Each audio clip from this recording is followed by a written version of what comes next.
करने वाली नहीं हो। जगो, ओ राधा, ओ राधा, कान में बोलकर राधा को जगाया। राधा ने अपनी आंखें खोली और उन्होंने भी कृष्ण के चरणों में प्रणाम किया। देखो, कृष्ण राधा के चरणों को प्रणाम करते, राधा कृष्ण के चरणों में प्रणाम करती, दोनों एक दूसरे को पूजते। कृष्ण ने, राधा ने कहा कि देखो नहीं कान, मैं ये कहाँ चाहती हूं श्याम सुंदर कि तुम्हारे साथ आऊं। नहीं नहीं, मैं तुम्हारे साथ नहीं आना चाहती, क्योंकि मैं जानती हूं तुम मुझ अकेली को प्यारे नहीं हो, सारे व्रजमंडल को प्यारे। मैं तुम्हारे साथ आना नहीं चाहती, लेकिन क्या करूं, रहा नहीं जाता। भगवान ने क्या किया कि उन्हें अपना मोर मुकुट और अपनी बंसी राधा को दे दी और कहा कि देखो राधा, जब तुम्हें मेरी बहुत याद आए तो ये मोर मुकुट पहन लेना और अपने होठों पर बंसरी रख देना। तुम राधा नहीं रहोगी, तुम कृष्ण हो जाओगी।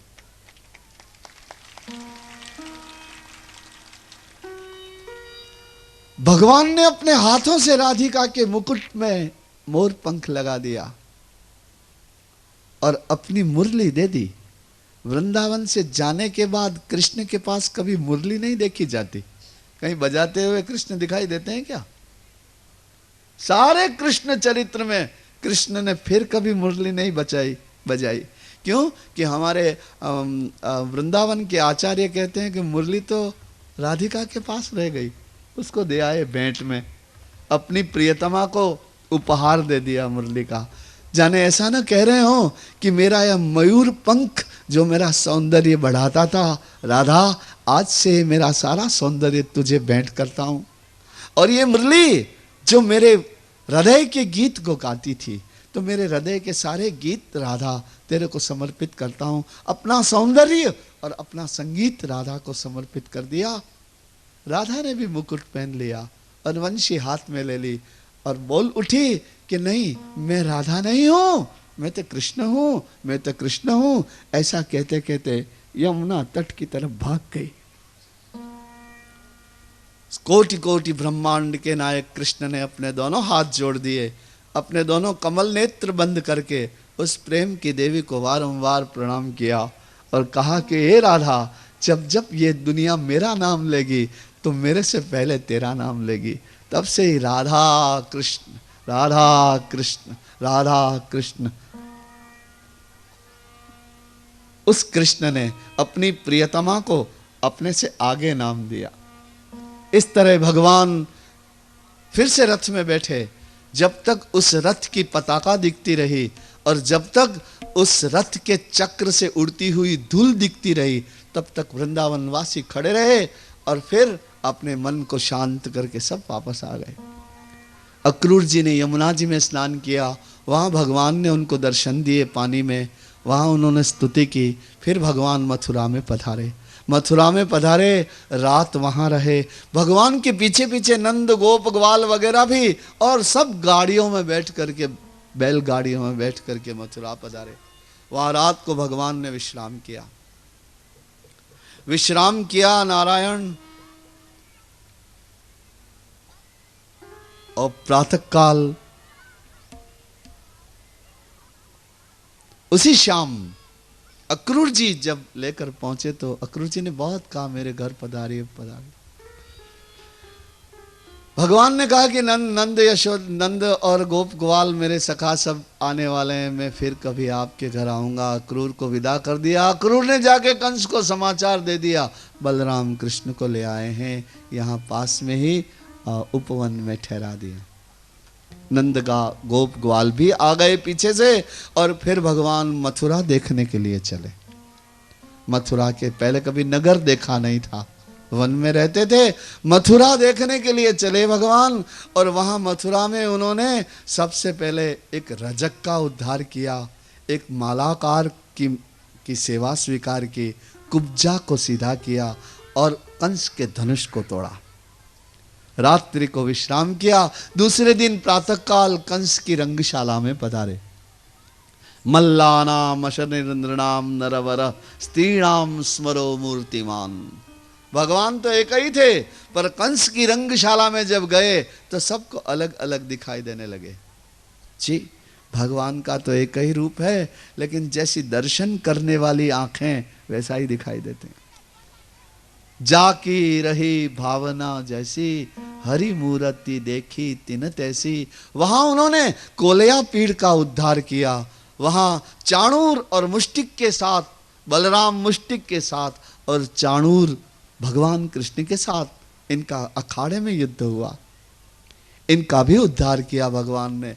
फिर कंस ये चिल्लाने लगा, भगवान ने उस मंच पर चढ़े और उस कंस को नीचे गिराया।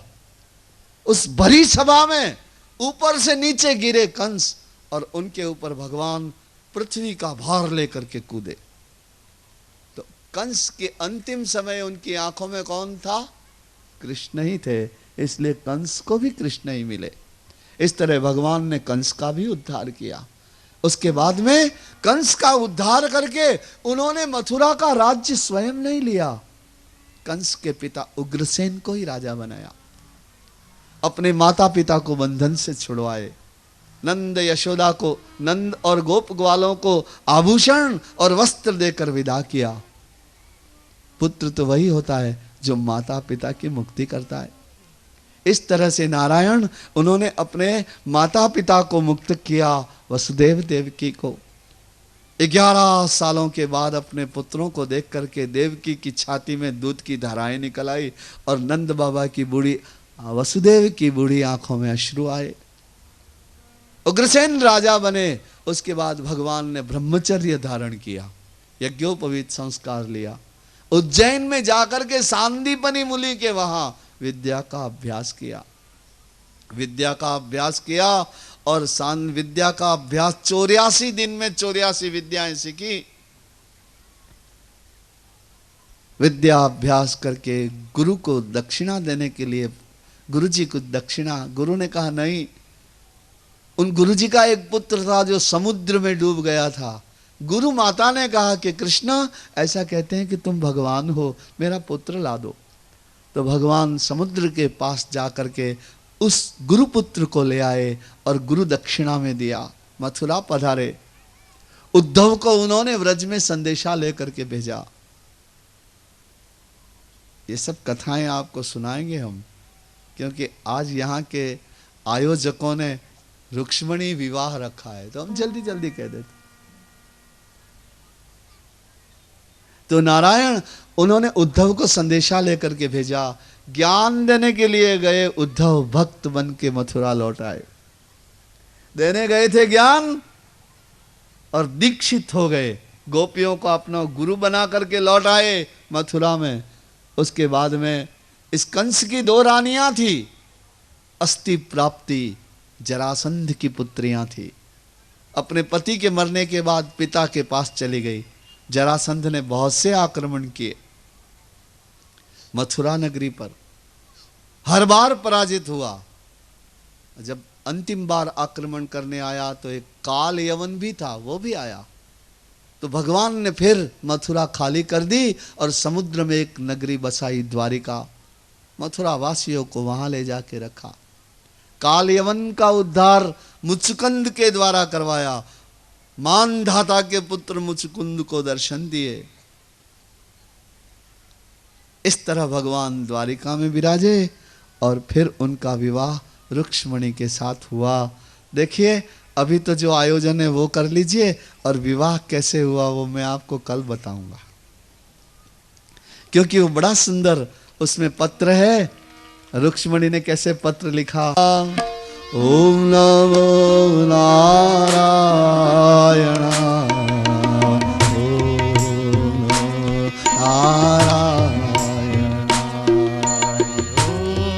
नमो नारायण, ओम नमो नारायण, हरि ओम नमो नारायण।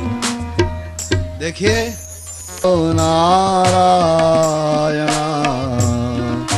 ओम नमो नारायण। बैठ जाइए। कोई नाचना मत। आप नाचते हो तो मुझे भी नाचने का मन होता है। हरि ओम नमो नारायण। हरि ओम नमो नारायण। ओम नमो नारायण। हरि ओम नमो नारायण। ओम नमो नारायण।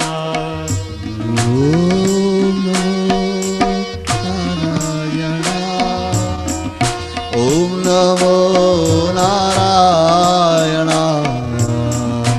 ओम नमो नारायण।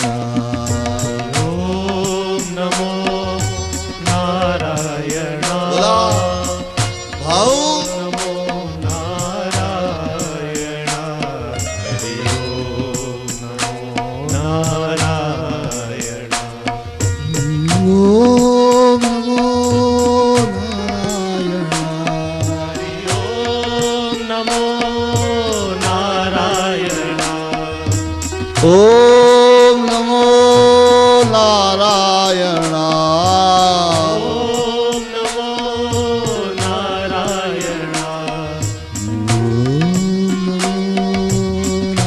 नारायण। ओम नमो नारायण। ओम नमो नारायण। ओम नमो नारायण। आप बैठ करके दर्शन करिएगा। ओम नमो ओ रुक्मणी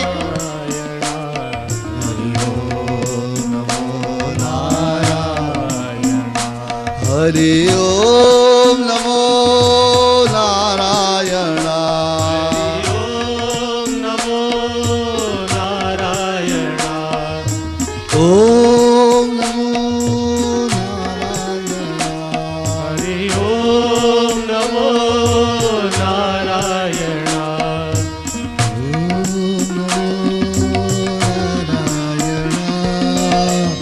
ओम नमो नारायण। ओम नमो नारायण।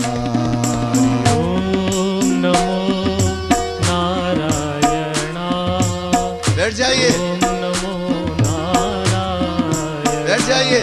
हरि ओम नारायण। हरि ओम नमो नारायण। ओम नमो नारायण। ओम नमो नारायण। हरि ओम नमो नारायण।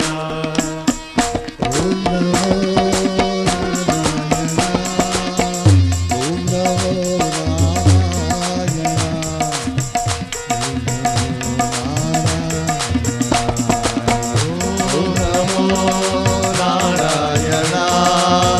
ओम नमो नारायण। ओम नमो नारायण।